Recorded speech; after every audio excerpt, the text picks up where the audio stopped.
bado Mungu yupo kuwasaidia. Mungu yupo kuwatetea. Mungu yupo kuwashindia vita.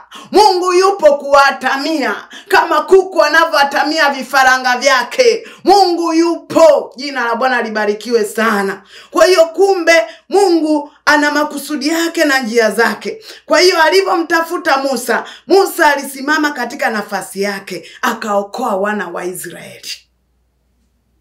Mungu anakutafuta wewe usimame. Uokoe taifa lako.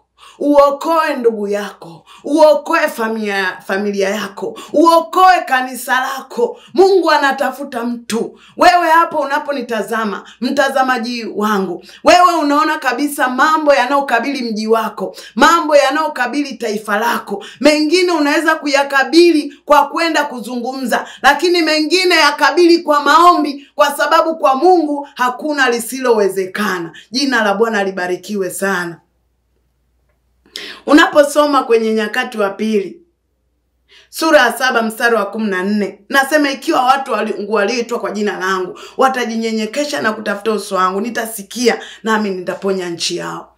Kwa kumbe nchi inatutegemea sisi. Nchi inakutegemea wewe. Nchi inakutegemea wewe usimame katika nafasi yako. Na ndio maana wakati naambiwa kwa ajili ya maandalizi ya kuja mahali hapa, nikaona kwamba Mungu akaniongoza kwamba nije nifundishe kuhusu mtu. Kwamba mtu wa Mungu hapo ulipo jiamini. Mtu wa Mungu hapo ulipo jikubali. Mtu wa Mungu hapo ulipo jua kwamba upo kwa mpango wa Mungu katika dunia hii. Kwamba upo kwa kusudi la Mungu ili ya kwamba uyatimize mapenzi yake. Hapo ulipo hauko kwa hasara, uko kwa faida, kwa utukufu wa Mungu. Jina la Bwana libarikiwe sana.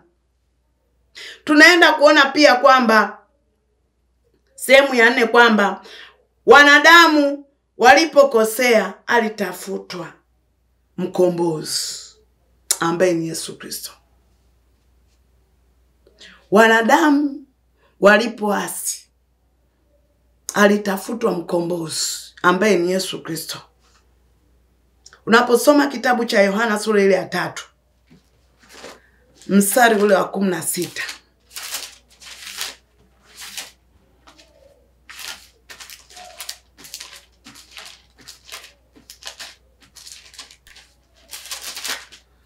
neno la Mungu linasema, kwa maana jinsi hii Mungu aliupenda ulimwengu hata akamtoa mwanawe pekee, ili kila mtu amwaminie asipotee, bali awe na uzima wa milele.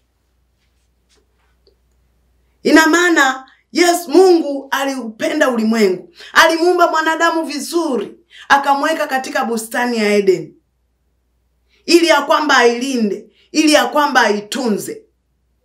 Lakini ule mwanadamu akakosea. Katika vitu vilivyoumbwa vizuri ni mwanadamu.